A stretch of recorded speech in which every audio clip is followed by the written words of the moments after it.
दोस्तों हम फिर से लेकर आ चुके हैं आप लोगों के लिए सुबह की सभी ताजा और बड़ी खबरें।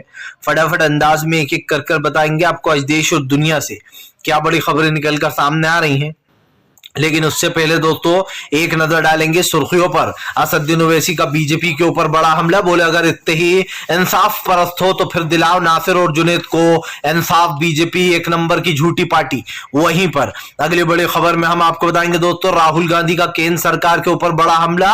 बोले भाजपा डर गई है कांग्रेस से। जी हां, दरअसल आपको बता दें कल रास्ते में ही पवन खेड़ा को रोक लिया गया 25वें अधिवेशन से पहले। वहीं पर अगली बड़ी खबर में हम आपको बताएंगे दोस्तों, दरअसल आपको बता दें सदन में जूते लाते एक दूसरे की कुटाई तक हुई। वीडियो सोशल मीडिया पर तेजी से वायरल। बीजेपी ने मचाया था हंगामा। जी वीडियो सामने आ गए। वहीं पर अगली बड़ी खबर में हम आपको बताएंगे दोस्तों, दरअसल आपको बता दें टीएमसी पर जमकर गरजे राहुल गांधी। बोले बीजेपी की बी टीम बन चुकी है। अब आपको बता दें टीएमसी क्योंकि गोवा में जाकर उसने दोस्तों कांग्रेस की सीटें काटी थी आम आदमी के साथ साथ। वहीं पर अगली बड़ी खबर में हम आपको बताएंगे दोस्तों दिल्ली की मेयर शेरी ओबरॉय सिर्फ 38 दिन तक ही रहेंगी। दोस्तों आपको बताते चले वहां की मेयर, क्योंकि आपको बता दें एमसीडी के मेयर का जो ये वोटिंग होती है ये हर साल होती है। यानी कि दोस्तों अब अप्रैल के महीने में ये वोटिंग होगी तो लगभग सिर्फ 38 दिनों के लिए ही शेरी ओबरॉय चुनी गई हैं। वहीं पर अगली बड़ी खबर में हम आपको बताएंगे संजय रावत का बीजेपी के ऊपर बड़ा हमला। बोले भारतीय जनता पार्टी के लोग जावेद अख्तर के बयान से बिलबिला गए होंगे। जावेद अख्तर ने पाकिस्तान में घुसकर मारा है। वहीं पर अगली बड़ी खबर में हम आपको बताएंगे दोस्तों, दरअसल आपको बता दें आप नेता संजय सिंह ने बीजेपी के ऊपर कसा तंज। बोले गुंडे मवालियों की पार्टी रात भर करती रही गुंडागर्दी। वहीं पर अगली बड़ी खबर में हम आपको बताएंगे इमरान प्रतापगढ़ी की दोस्तों हर कहीं हो रही तारीफ। कर दिया जुनेद और आसिफ के परिवार से वादा, दिलाएंगे इंसाफ। आपको बता दें दोस्तों इस वक्त जो राजस्थान की पुलिस है वो पूरी कोशिश कर रही है कि जल्द से जल्द वो सारे के सारे हत्यारे पकड़े जाएं। वहीं पर अगली बड़ी खबर में हम आपको बताएंगे तेजस्वी यादव ने बीजेपी के ऊपर बोला बड़ा हमला। बोले एक जात को दूसरी जात से लड़ाकर मजे लेती है बीजेपी, चुनावी फायदा ढूंढती है। तो सारी खबरें फटाफट अंदाज में देंगे, एक एक कर देंगे। फिलहाल खैर चलिए बढ़ते हैं सबसे पहली और सबसे बड़ी खबर की ओर। दरअसल दोस्तों आपको बताते हैं राहुल गांधी का पीएम नरेंद्र मोदी के ऊपर बड़ा हमला। बोले डरती है बीजेपी जी है कांग्रेस से। आपको बता दें दोस्तों दरअसल जब बीजेपी साम दाम दंड भेद सब यूज कर लेती है तो उसको सिर्फ एक चीज दिखाई देती है कि तानाशाही करो। कल आपने देखा किस तरीके से तानाशाही की गई। पहले तो पवन खेड़ा को प्राइवेट प्लेन से उतार लिया जाता है। प्लेन से इंडिगो के प्लेन से उतारने के बाद पवन खेड़ा को पहले यह कहा जाता है कि आप नीचे चलिए आपका सामान रह गया है। जबकि दोस्तों पवन खेड़ा कुछ सामान लाए ही नहीं थे अपने साथ। उन्होंने कहा कि आप झूठ क्यों बोल रहे हो, मेरे पास तो कोई सामान नहीं है। उसके बाद पवन खेड़ा को उतारा गया ये कहकर कि भैया आपके ऊपर एफआईआर दर्ज की है, आपने जो नरेंद्र मोदी का नाम जो है नरेंद्र दामोदर मोदी कहा है जो उन्हें। आपको बता दें इतनी सी बात के ऊपर आप समझिए एफआईआर, जब उन लोग ने एफआईआर की कॉपी मांगी तो एफआईआर की कॉपी नहीं है। जब उन्होंने दोस्तों आप समझिए मजिस्ट्रेट का बयान मांगा कि मजिस्ट्रेट ने आपको दिया होगा वारंट लाइए दीजिए, वो भी उनके पास नहीं है, ना उनके खिलाफ कोई वारंट पुलिस स्टेशन से। तो आप समझिए फिर किस बात की गिरफ्तारी। और दोस्तों वो भी उस दिन जब 25वां कांग्रेस का अधिवेशन होना था। आप समझिए बीजेपी पहले दोस्तों दरअसल भारत जोड़ो यात्रा से मात खा गई। उसने कभी सोचा नहीं था कि राहुल गांधी की छवि इन दिनों में बदल जाएगी। अब बीजेपी को इस बात का डर है कि कहीं ऐसा ना हो कि कांग्रेस दोस्तों 2024 में बाजी मार ले जाए और नरेंद्र मोदी के हाथ में ठेंगा रह जाए। और ऐसा तो होना भी है। जाहिर सी बात है कि आप 2 बार लोगों को बेवकूफ बना चुके हो, 2 बार लोगों को जो है यहाँ पर चुनाव में वोट मांग चुके हो ये कहकर कि मैं महंगाई, गरीबी, बेरोजगारी जैसी चीजों को दूर कर दूंगा। जब पवन खेड़ा को गिरफ्तार किया गया दोस्तों बहुत शर्म की बात है। आपको बताते चले असम का जो सीएम है दोस्तों हेमंत बिस्कर्मा, पुलिस ने बताया कि हम तो कोई वारंट नहीं हमारे पास, हम उनके कहने पर आपको जो है गिरफ्तार कर रहा है, यानी कि आपको रोक रहा है। अब आप समझिए दोस्तों हेमंत बिस्कर्मा कहीं के कोर्ट है क्या? हेमंत बिस्कर्मा कहीं के दोस्तों जज है क्या जो वो फैसला सुनाएंगे और पुलिस वाले मुंह उठाकर चले आएंगे? इसीलिए राहुल गांधी ने भड़ास निकाली। राहुल ने कहा कि यह है बीजेपी का लोकतंत्र जहां पे लोगों को रोका, डराया, धमकाया जाता है। राहुल ने कहा कि मैं बीजेपी से नहीं डरता। राहुल ने दोस्तों भारत जोड़ो यात्रा में भी यह बात कही थी कि बीजेपी हमें जितना भी डरा ले, हमें रोकने की कोशिश करे। दोस्तों बीजेपी और अपना ही गलत करती है, क्योंकि जब इंसान ऐसे बौखलाता है और वो रोकने की कोशिश करता है दूसरी पार्टियों को तो जनता भी समझ जाती है कि हाँ यार इसके दिल में डर है, ये पार्टी डर रही है तब तो ऐसी हरकतें कर रही है। फिलहाल चलिए बढ़ते हैं एक और अगली बिग ब्रेकिंग की तरफ। बता दोस्तों अगली जो बड़ी खबर निकल कर आ रही है आपको बताते चले, असदुद्दीन ओवैसी का बीजेपी के ऊपर बड़ा हमला। बोले अगर हो इंसाफ परस्त तो दिलाओ जुनैद और आसिफ को इंसाफ। आपको बता दें असदुद्दीन ओवैसी ने बीजेपी के ऊपर हमला बोलते हुए कहा कि बीजेपी से उम्मीद कभी मत करना कि वो इंसाफ दिलाएगी, वो लोग खुद आरोपियों को पनाह देते। आपको बता दें ओवैसी ने कहा कि अब तक क्यों नहीं पकड़े गए आसिफ के गुनहगार। आप समझिए दोस्तों अभी तक हरियाणा पुलिस ने और दोस्तों बीजेपी की सरकार ने मोनू को गायब कर रखा है। बताया जाता है मोनू के बीजेपी से काफी गहरे रिश्ते हैं। आपने देखा होगा मोनू की फोटो दोस्तों गृह मंत्री अमित शाह, बाबा रामदेव, तमाम उन बड़े नेताओं के साथ फोटो है।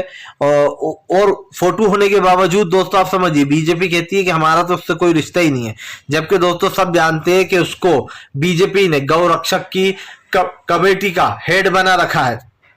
वो गौ रक्षा के नाम पर गुंडागर्दियां करता है, लोगों को सिर्फ शक के बिना पर मार देता है। आप समझिए दोस्तों कैसा लगे अगर जज जो है दोस्तों वो सिर्फ शक के बिना पर लोगों को फांसियां सुनाने लगे। ऐसा लगेगा जैसे अंधेर नगरी चौपट राजा हो गया है। बस वैसे ही काम दोस्तों ये मोनू नाम का व्यक्ति करता है। ये दोस्तों ना आओ देखता है न ताओ, पहले उनसे पैसों की मांग करता है, जब वो लोग पैसा देने से मना कर देते हैं तो उनके ऊपर केस लंबी धाराओं में लगवाकर उन्हें जेल में डलवा देता है। अगर इसको पैसा मिल जाता है तो ठीक, अगर वो लोग पैसा देने से इनकार कर देते हैं तो ये उनके साथ इस तरीके की बर्बरता करता है। इससे पहले भी दोस्तों इसने अल्तफश नाम के एक व्यक्ति की जान ली थी। आपको याद होगा इसने ऑनलाइन एक वीडियो कर दिया था यूट्यूब पर, उसके बाद ये वो वीडियो डिलीट करके भाग गया था, लेकिन लोगों ने उस वीडियो को अपने पास रख लिया था। तब आप समझ सकते हैं कि अब तक मोनू का गिरफ्तार न होना, ओवैसी का भड़कना बिल्कुल सही है। असदुद्दीन ओवैसी ने कहा कि अगर इंसाफ नहीं कर सकते तो मुजरिमों को पनाह देना बंद कर दो। आपको बता दें बीजेपी दोस्तों मोनू को बचा रही है। माना तो यह भी जा रहा है कि वो किसी केस को चालू कर मोनू के खिलाफ मोनू को हरियाणा की जेल में डाल देगी ताकि राजस्थान पुलिस उसको गिरफ्तार ना कर सके। आपको एक किस्सा सुनाता हूं दोस्तों। बहुत दिनों से मुख्तार अंसारी पंजाब की जेल में बंद थे, लेकिन योगी आदित्यनाथ को उनके ऊपर जुल्म करना थे, उनको तड़पाना था, तो योगी ने एक वो लगाई थी दोस्तों पिटीशन कि भैया ये पंजाब पुलिस उसको बचा रही है और हमारे राज्य में भेजा जाए मुख्तार अंसारी को, जिसके बाद उधर ट्रांसफर कर दिया था कोर्ट ने। अब आप समझ सकते हैं। फिलहाल चलिए बढ़ते हैं एक और अगली बिग ब्रेकिंग की तरफ।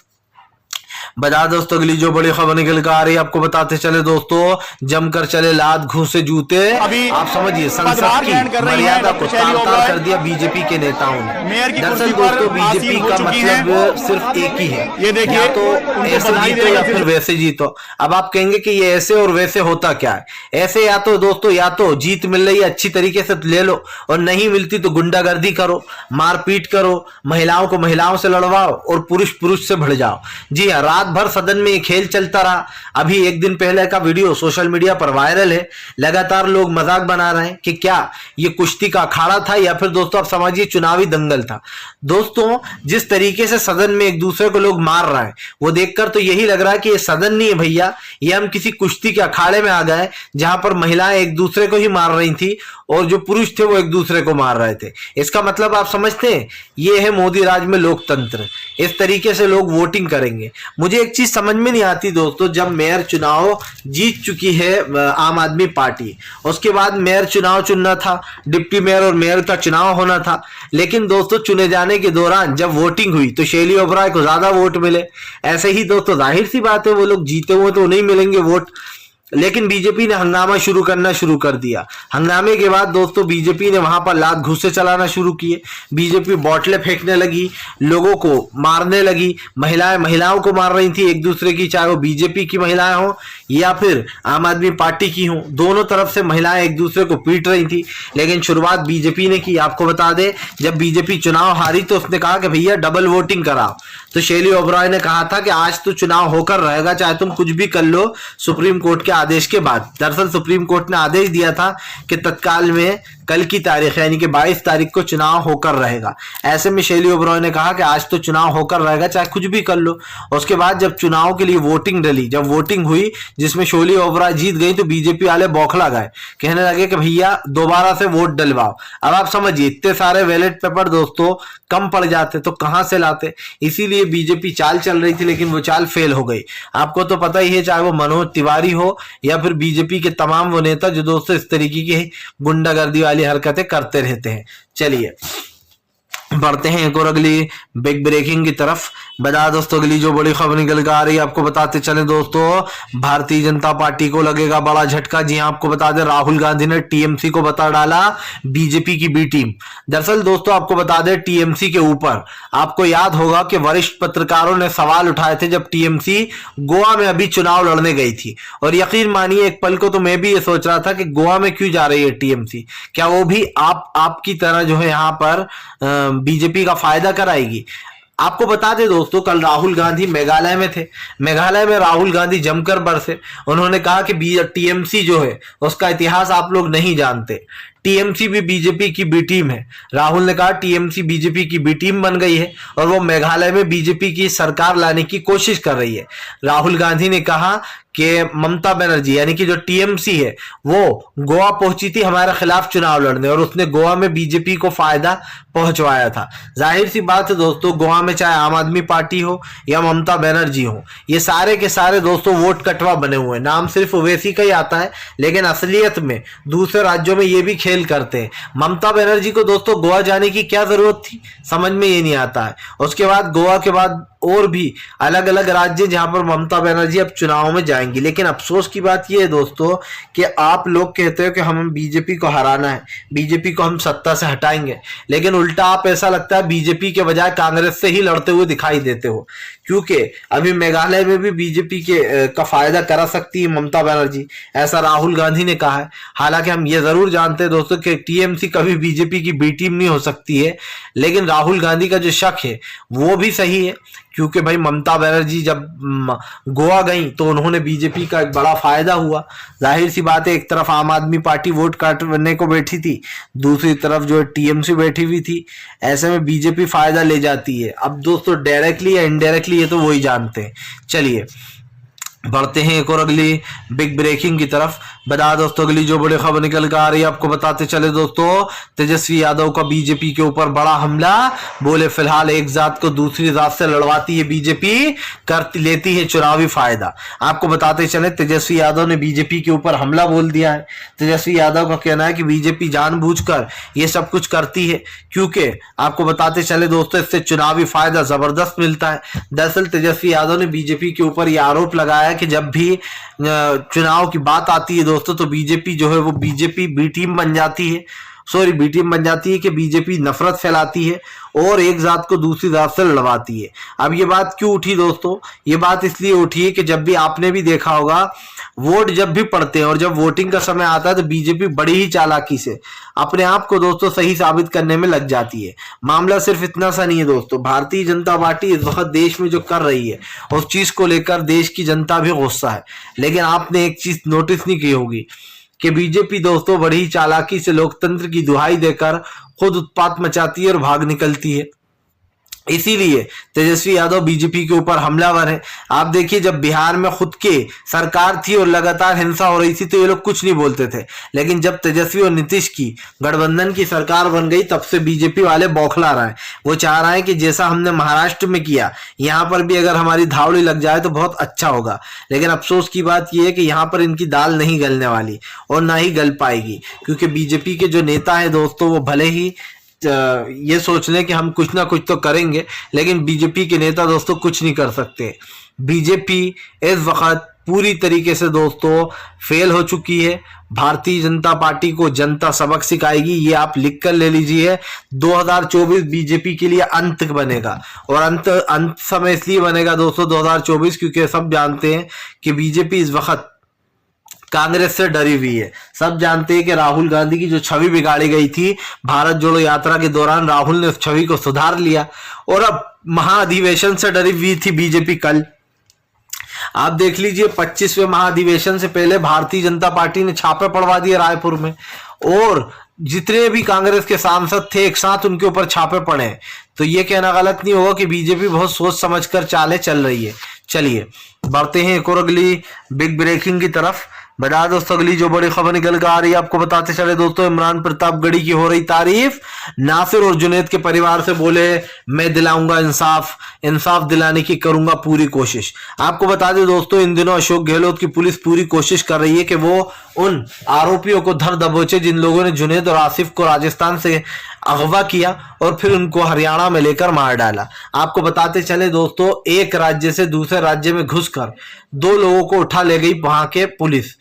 अब ये बहुत शर्म की बात है दोस्तों कि आप 2 निहत्थे लोगों को पहले तो खूब पीटते हो और उसके बाद उनसे पैसे मांगते हो। जब पैसे नहीं मिलते तो आप उन दोनों को इतना मार देते हो कि उनकी मरने जैसी हालत हो जाती है, लेकिन वो मरते नहीं है, उनकी हालत बहुत गंभीर होती है।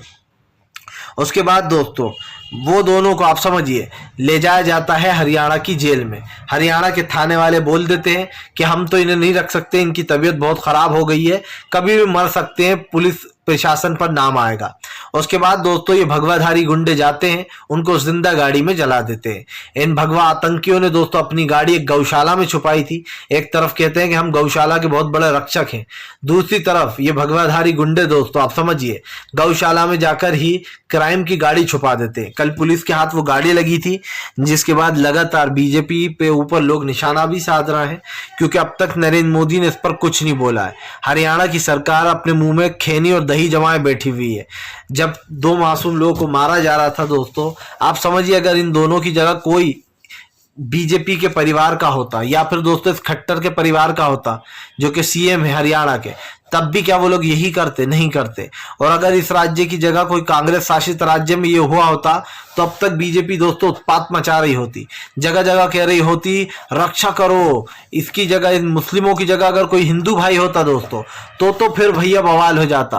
फिर तो बीजेपी कहती कि भैया देखो हिंदू भाइयों पर कैसे अत्याचार हो रहे हैं, उन्हें मारा जा रहा है। लेकिन जब बेचारे 2 मुस्लिम मरे तो किसी ने आवाज नहीं उठाई।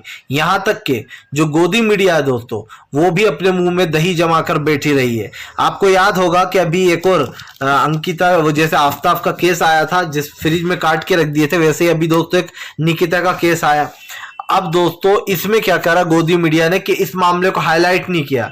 जैसे आफ्ताब वाले मामले को 8-10 दिन खींचे जा रहे थे, इस निकिता वाले मामले को नहीं खींचा गया, जबकि उसने इतनी बेरहमी से दोस्तों आप समझिए उस लड़की को काटा और फिर अपने ढाबे के फ्रिज में भर दिया। इसका मतलब क्या कह सकते हैं आप कि अगर मुस्लिम करेगा तो आपके लिए वो गुनाह बहुत बड़ा होता है, लेकिन अगर वही बहुत बड़ा गुनाह हिंदू किसी ने कर दिया दोस्तों तो ये सोचते हैं कि हमें राजनीतिक फायदा थोड़ी ना होगा, छोड़ो इस मुद्दे को नहीं उठाते, और बीजेपी के कहने पर ही ये मुद्दे उठाए जाते हैं। चलिए बढ़ते हैं एक और अगली बिग ब्रेकिंग की तरफ। बता दोस्तों अगली जो बड़ी खबर निकल कर आ रही है आपको बताते चले दोस्तों, वह पूरी तरीके से आपको बताते चले भारतीय जनता पार्टी पर टूट पड़े पवन खेड़ा। बोले ये कौन सा लोकतंत्र है, किस लोकतंत्र में ऐसा होता है जहां पर प्लेन से लोगों को उतार लिया जाता है। आपको बताते चले दोस्तों पवन खेड़ा ने बीजेपी के ऊपर हमला बोल दिया। पवन खेड़ा का कहना है कि चौकीदार को लगता है हम चौकीदार से डर जाएंगे, लेकिन डरने वाले नहीं है। आपको बता दें पवन खेड़ा ने कहा कि मैंने एक शब्द बोला जिसके बाद दोस्तों उन्हें गिरफ्तार किया जा रहा है। लेकिन मामला सिर्फ ये नहीं है, मामला ये दोस्तों के पवन खेड़ा को न गिरफ्तार कर रहे थे ना ही वो लोग कुछ कर रहे थे, बस पवन खेड़ा जो है वहीं पर धरने पर बैठ गए सारे कांग्रेसी। समझ में ये नहीं आता है दोस्तों कि आपकी जगह जगह सरकार है तो क्या आप इस तरीके से दुरुपयोग करोगे। और दोस्तों कांग्रेस की भी जगह जगह सरकार है, 3 जगह है, लेकिन कांग्रेस कभी ऐसा नहीं करती, लोकतंत्र की हत्या नहीं करती। वो भी चाहे तो राजस्थान में आने वाले बीजेपी नेताओं को रोक दे, लेकिन वो ऐसा नहीं करती। लेकिन कल जिस तरीके से दोस्तों लोकतंत्र की हत्या हुई है और वहां से आगे बढ़ने से रोका गया पवन खेड़ा को, ये अपने आप में एक शर्म की बात है कि पहले आप धोखा देकर ये कहते हो कि आपका बैग रह गया, उसके बाद आप कहते हो कि ना मेरे पास वारंट है ना कुछ है, हम तो सिर्फ हेमंत विश्वकर्मा के कहने पर आपको गिरफ्तार करने आए हैं, लेने आए हैं। तो हेमंत विश्वकर्मा भैया क्या जज है या फिर दोस्तों हेमंत विश्वकर्मा जो है कोई कानून है जिसकी बात ये लोग इतना सुन रहे हैं। सबसे बड़ी बात ये दोस्तों कि हेमंत विश्वकर्मा क्या है ये आप भी अच्छे से जानते हैं, और हेमंत विश्वकर्मा की असलियत क्या है ये भी जानते हैं। हमेशा हिंदू और मुस्लिम वाले मुद्दे उठाना और इन मुद्दों पर आपस में लोगों को भिड़वाना।